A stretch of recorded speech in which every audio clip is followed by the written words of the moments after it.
वक्त आ रही है रूस यूक्रेन युद्ध से जुड़ी हुई। रूसी रक्षा मंत्रालय के दावों के मुताबिक रूसी सेना यूक्रेन के पोक्रेस्क शहर पर किसी भी वक्त पूरी तरह से कब्जा कर सकती है और दावों के मुताबिक रूसी सेना पिछले 3 हफ्तों की भीषण जंग में पोक्रेस्क के बेहद करीब भी पहुंच चुकी है। पोक्रेस्क से सिर्फ 16 किलोमीटर दूर रूसी सेना ने एक बस्ती पर कब्जा भी जमा लिया है और दावा यहां तक किया गया कि रूस के हमले इतने तेज थे कि यूक्रेनी सेना जंग छोड़कर भाग गए और पोक्रेस्क से लगभग 16 किलोमीटर दूर दक्षिण पूर्व में रूसी सेना ने यूक्रेनी सेना के होश उड़ा दिए हैं। पोक्रेस्क को रूसी सेना ने दूसरा बखमूद भी बना दिया है और करीब 2.5 साल से रूस और यूक्रेन के बीच युद्ध जारी है। दुनिया के तमाम देश शांति पहल की कोशिश कर चुके हैं, लेकिन दुनिया का भरोसा भारत पर टिका हुआ है। सूत्रों के हवाले से खबर है कि भारत के राष्ट्रीय सुरक्षा सलाहकार एनएसए अजीत डोभाल रूस युद्ध का शांतिपूर्ण समाधान पर चर्चा के लिए मॉस्को जा सकते हैं। उधर इटली के प्रधानमंत्री जॉर्जिया मेलोनी ने भी रूस यूक्रेन संघर्ष को लेकर चर्चा की और साफ कहा कि इस संघर्ष को सुलझाने में भारत की भूमिका बेहद अहम हो सकती है। मेलोनी का यह बयान यूक्रेन के राष्ट्रपति से उनकी मुलाकात के बाद आया। प्रधानमंत्री मोदी के कीव दौरे के कुछ दिन बाद उन्होंने भी ज़ेलेंस्की से मुलाकात की थी, जबकि इस मसले पर रूस के राष्ट्रपति व्लादिमीर पुतिन भी ये कह चुके हैं कि वो इस मसले को सुलझाने में उन्हें भारत से ईमानदार कोशिश की उम्मीद है। मतलब साफ है कि लंबे वक्त से चल रहे रूस यूक्रेन युद्ध के समाधान के लिए दुनिया की निगाहें अब भारत की तरफ देख रही हैं। और प्रधानमंत्री नरेंद्र मोदी के कीव दौरे के कुछ दिनों बाद इटली की प्रधानमंत्री जॉर्जिया मेलोनी ने यूक्रेन के राष्ट्रपति व्लादिमीर ज़ेलेंस्की से मुलाकात की। दोनों नेताओं ने सेनोर्बिया बिजनेस फोरम में चल रहे रूस यूक्रेन संघर्ष पर चर्चा की और इस दौरान इटली की प्रधानमंत्री जॉर्जिया मेलोनी ने भरोसा जताया कि रूस और यूक्रेन के बीच चल रहे युद्ध को रोकने और दोनों देशों के बीच चल रहे संघर्ष को सुलझाने में भारत बड़ी भूमिका निभा सकता है। अभी गुरुवार को ही रूस के राष्ट्रपति पुतिन ने भी कमोबेश यही बात कही थी कि वो रूस और यूक्रेन के मसले को सुलझाना चाहते हैं और इसके लिए वो भारत के संपर्क में हैं और अब इटली की प्रधानमंत्री मेलोनी ने भी ये बात कही है। È il motivo anche per cui io penso che alla fine nazioni, attori come Cina e India possano giocare un ruolo e debbano giocare un ruolo per risolvere il conflitto in Ucraina. L'unica cosa che non si può fare, signori, è pensare che si risolve il conflitto in Ucraina mollando l'Ucraina al suo destino, perché questo non porterà pace, porterà caos, porterà guerre più vicine a casa nostra e porterà molte conseguenze economiche tanto più gravi di quanto oggi costa sostenere l'Ucraina. और गुरुवार को इस मसले पर रूस के राष्ट्रपति Vladimir Putin का भी बड़ा बयान आया। संघर्ष को रोकने के लिए उन्होंने भारत से ईमानदार कोशिश की उम्मीद जताई और कहा कि वो लगातार अपने दोस्तों के संपर्क में हैं। Мы с уважением относимся к нашим друзьям, партнерам, которые, я считаю, искренне заинтересованы в решении всех вопросов, связанных с этим конфликтом. Это прежде всего Китайская Народная Республика, Бразилия, Индия. Я постоянно в контакте с нашими коллегами по этому вопросу, и у меня нет сомнения в том, что руководители этих стран. और सूत्रों के हवाले से खबर आ रही है कि भारत के राष्ट्रीय सुरक्षा सलाहकार एनएसए अजीत डोभाल रूस युद्ध का शांतिपूर्ण समाधान पर चर्चा के लिए मॉस्को जाएंगे। राष्ट्रपति पुतिन के साथ प्रधानमंत्री की फोन पर बातचीत के दौरान ये चर्चा हुई कि प्रधानमंत्री अपनी यूक्रेन यात्रा के बाद शांति से जुड़े विचारों पर चर्चा करने के लिए अपने एनएसए को रूस भेजेंगे और इसी के मद्देनजर एनएसए अजीत डोभाल रूस की ये यात्रा करेंगे और हो सकता है आने वाले वक्त पे ये शांति समझौता भी यहाँ पर एक तरीके से हो जाए, क्योंकि अब जो मध्यस्थता का काम है वो भारत की ओर से संभाला जाएगा और भारत की कोशिश ये रहेगी कि युद्ध स्तर जिस तरीके से लगातार युद्ध 2.5 साल से जारी है उसको खत्म किया जा सके। और इस वक्त मॉस्को और कीव दोनों जगह खलबली मची हुई है। पुतिन ने कमांडरों की मीटिंग में ये क्लियर कर दिया है कि हर हाल में यूक्रेन में आगे बढ़ना है। ज़ेलेंस्की ने मोर्चे पर जवानों के सामने ऐलान किया कि वो रूस के भीतर घुसकर हमला करना बंद नहीं करने वाले, चाहे इसकी जो भी कीमत चुकानी पड़े। ज़ेलेंस्की की जिद और पुतिन के पंच के बीच यूक्रेन में कब्रिस्तानों की तादाद बढ़ती जा रही है।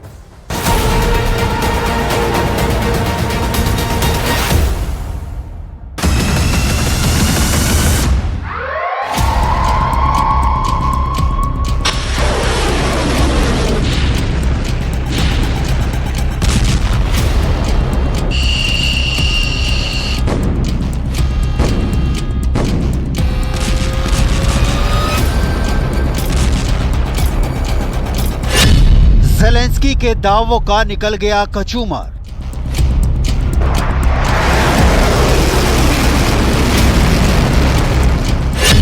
रूस की फौज के ताजा हमले में डोनेस्क तबाह।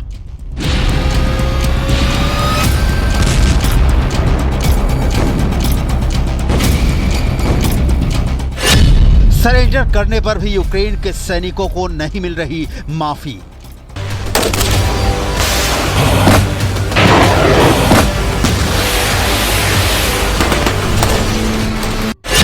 ड्रोन और मिसाइलों से यूक्रेन का जर्रा जर्रा हो रहा बर्बाद।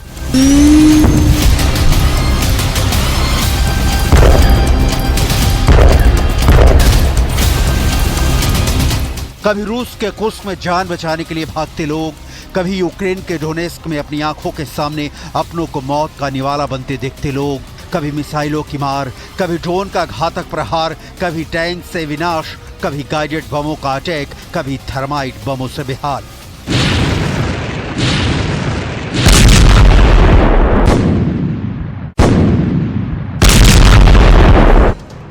ढाई सालों से छिड़ा युद्ध पहले घाव बना और अब जख्म इतना गहरा हो गया है, लाइलाज होता दिख रहा है। शांति की बातें और जमीन पर रक्तपात की तस्वीरें बिल्कुल मैच नहीं करती। हमले के बाद लवीव में इस वक्त शांति है, जो मारे गए उन्हें फूलों से श्रद्धांजलि दी जा रही है। Ну і подивитися, що відбувається. Я вирішила закрити вікно, і коли я опускала жалюзі, то пролунав вибух, потім розлетілись іскри і вибило вікна. В результаті цього я почула пізніше крик мужчини, кричав: "Рятуйте, люди під завалами". डोनेस्क, पोक्रोस्क, लवीव, यूक्रेन धुआं धुआं हो रहा है। पुतिन की तोपें सैनिक छावनियों और रिहायशी इमारतों का भेद भुला चुकी हैं। मिसाइल हमले में लवीव में 7 लोग मारे गए, पूरा शहर उमड़ पड़ा है, युद्ध जिंदगी जला रही है। Вкладена, по суті, місія відбудови України. Тому що це дитина, по-перше, яка вихована вже в 10 роках війни. Її все свідоме життя – це вже триває війна. Вона вихована в тій сім'ї і в тих цінностях, де було розуміння, що таке є Україна. Це була дуже інтелігентна родина, це була високоосвічена родина. І це була мистецька, культурна така родина.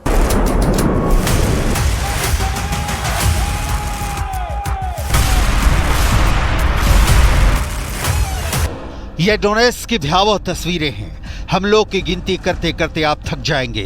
यूक्रेन की फौज का दावा है कि रूस के साथ वो कम से कम 100 जगहों पर युद्ध लड़ रहा है, जबकि रूस का कहना है कि उसने डोनेस्क क्षेत्र में 6 नई जगहों पर कब्जा कर लिया है और ऐसा करने में वो इसलिए कामयाब रहा कि यूक्रेन की सेना को उसने कुल 17 जगहों पर परास्त किया। बैटलफील्ड से जो तस्वीरें आ रही हैं वो इसकी तस्दीक करती हैं।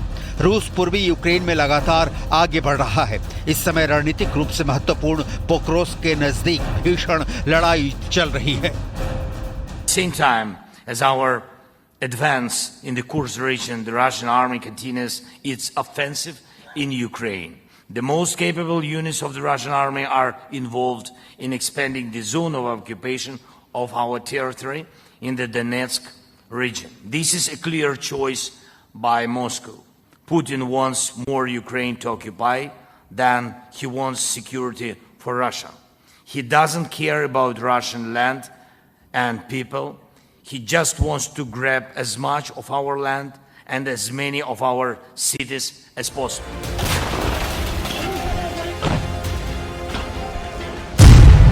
अमेरिका ने यूक्रेन को $25 करोड़ के नए हथियार देने की घोषणा की है।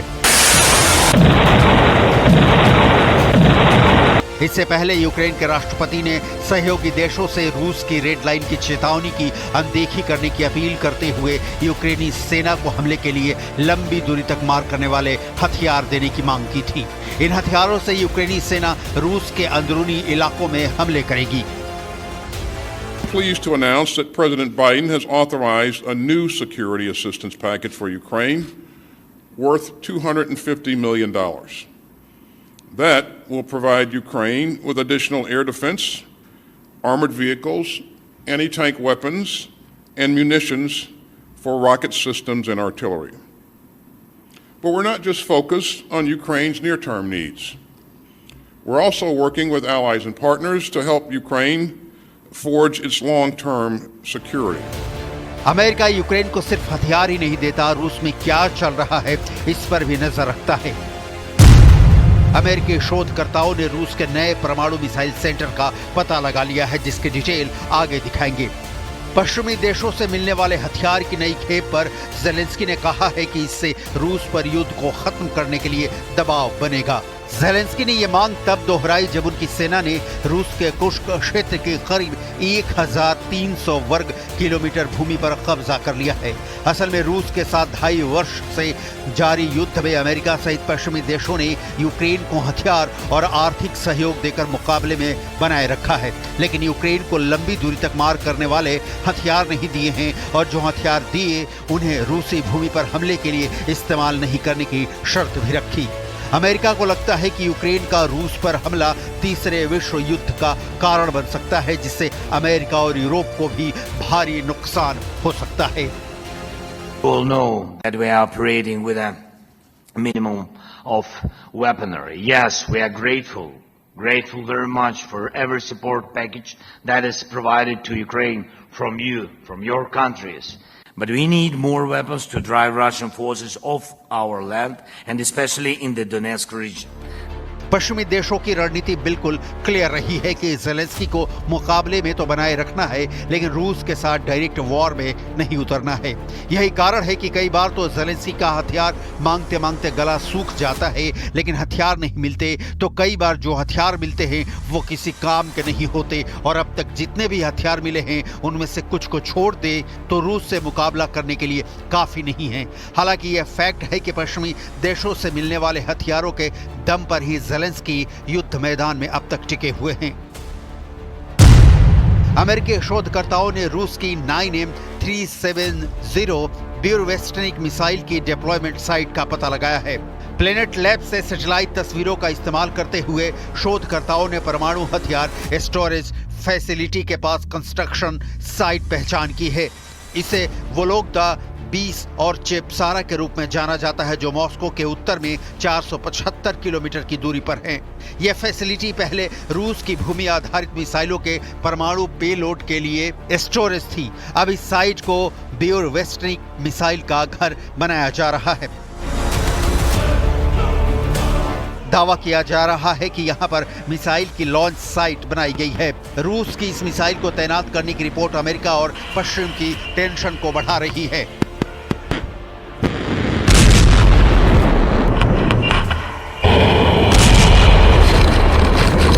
M370 ब्यूरवेस्टनिक रूसी शस्त्रागार में सबसे विवादास्पद हथियारों में से एक है। मार्च 2018 में पुतिन ने पहली बार दुनिया को बताया था कि मिसाइल को परमाणु हथियार ले जाने के लिए डिजाइन किया गया है और ये परमाणु संचालित इंजन से ऑपरेटेड है, जो सैद्धांतिक रूप से इसे असीमित रेंज देता है। International institute for strategic studies के मुताबिक ब्यूरवेस्टनिक एक नई परमाणु संचालित और परमाणु शस्त्रों से लैस क्रूज मिसाइल है। इस हथियार को नेटो ने SSC-X9 स्काईफॉल करार दिया है। रूस के दावे के मुताबिक यह अमेरिकी एंटी मिसाइल से भी बच सकता है। इसकी रेंज 20,000 किलोमीटर तक हो सकती है। ऐसा माना जाता है कि मिसाइल को एक छोटे ठोस ईंधन रॉकेट से लॉन्च किया जाता है। अगर इस मिसाइल को सफलतापूर्वक लॉन्च किया जाता है तो रूस को अंतर्महाद्वीपीय रेंज क्षमता वाला एक अनूठा हथियार मिल जाएगा। मिसाइल की कम ऊंचाई पर उड़ान भरने की क्षमता इसे वर्तमान मिसाइल रक्षा प्रणालियों से भी बचाता है। इससे ये रूस के रणनीतिक शस्त्रागार के लिए एक शानदार हथियार बन जाता है। हालांकि कई पश्चिमी विशेषज्ञ मिसाइल की रणनीतिक खूबियों को लेकर संशय में हैं। इनका मानना है कि ब्यूरवेस्टनिक रूस की मौजूदा परमाणु क्षमताओं में वृद्धि नहीं करता है, जिसमें पहले से ही अमेरिकी मिसाइल रक्षा को कमजोर करने की क्षमता हासिल है। रूस की ये मिसाइल अपनी प्रभावशाली क्षमता के बावजूद तकनीकी कठिनाइयों और खराब परीक्षण रिकॉर्ड रखती है। 2016 के बाद से इसके कम 13 परीक्षण किए गए हैं। जिनमें से केवल 2 में से इसे आंशिक सफलता मिली है। 2019 में ये अपने टेस्ट में बुरी तरह से फेल हुई, जब एक विस्फोट के कारण फ्लाइट सी में विकिरण रिसाव हुआ और 5 रूसी परमाणु विशेषज्ञ मारे गए। ऐसे में सवाल है कि क्या ब्यूरो वेस्टर्निक को तैनात किया जा सकता है। ब्यूरो वेस्टर्निक का विकास तकनीकी और कूटनीतिक दोनों तरह की चुनौतियों से भरा हुआ है। पुतिन ने दावा किया है कि मिसाइल दुनिया में बेजोड़ है, लेकिन फिर भी सवाल है कि क्या कभी मिसाइल को इस्तेमाल किया जा सकता है। पश्चिमी विशेषज्ञों को लंबे समय से संदेह है कि मिसाइल का इस्तेमाल हो सकता है। कुछ एक्सपर्ट मानते हैं कि इसकी तैनाती में अभी भी 1 दशक का समय लगेगा। पुतिन के पास इस वक्त दुनिया में सबसे ज्यादा मिसाइलें हैं, लेकिन 2.5 साल के युद्ध में रूस की तबाही की कहानी पहले जैसी नहीं रही। और अगर पुतिन को अपनी ताकत का लोहा दुनिया भर में मनवाते रहना है तो कुछ और भी करने की जरूरत है।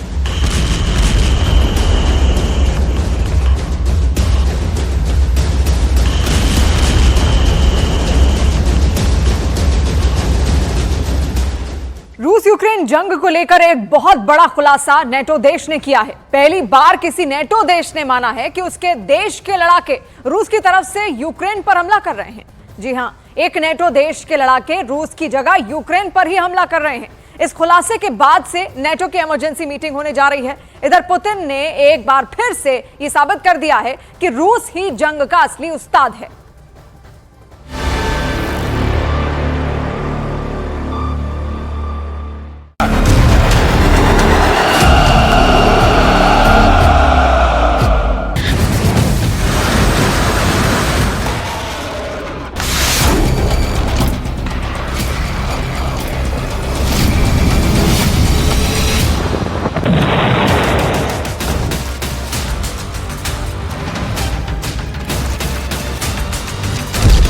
पुतिन ने पलटी बाजी रूस के साथ नेटो।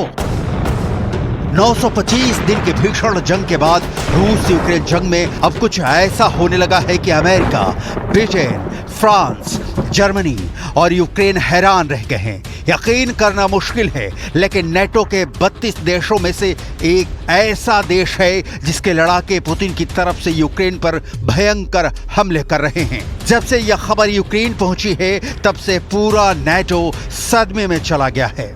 अमेरिका और नेटो देशों को समझ नहीं आ रहा है कि आखिर नेटो के लड़ाके पुतिन के वफादार कैसे हो गए हैं। शुरू में कुछ वॉर एक्सपर्ट्स को शक था कि शायद नेटो देश तुर्की के लड़ाके रूस की तरफ से यूक्रेन पर हमले कर रहे हैं, लेकिन हैरानी की बात तो यह है कि यूक्रेन पर जिस नेटो देश के लोग हमले कर रहे हैं वो यूक्रेन का पड़ोसी देश लिथुआनिया है। यानी यूक्रेन के रक्षक ही यूक्रेन के लिए भक्षक बन चुके हैं। लिथुआनिया की गद्दारी, यूक्रेन को मार रहा नेटो। अमेरिका और नेटो खुद को जंगी उस्ताद समझ रहे थे। यूक्रेन के राष्ट्रपति ज़ेलेंस्की खुद को युद्ध का चाणक्य समझ रहे थे। ब्रिटेन, फ्रांस, पोलैंड और जर्मनी खुद को युद्ध का गेम चेंजर समझ रहे थे। लेकिन पुतिन ने लगभग 3 साल की जंग में ऐसी बाजी पलटी है कि यूक्रेन के कीव तक पुतिन का रूस कब्जा करने जा रहा है।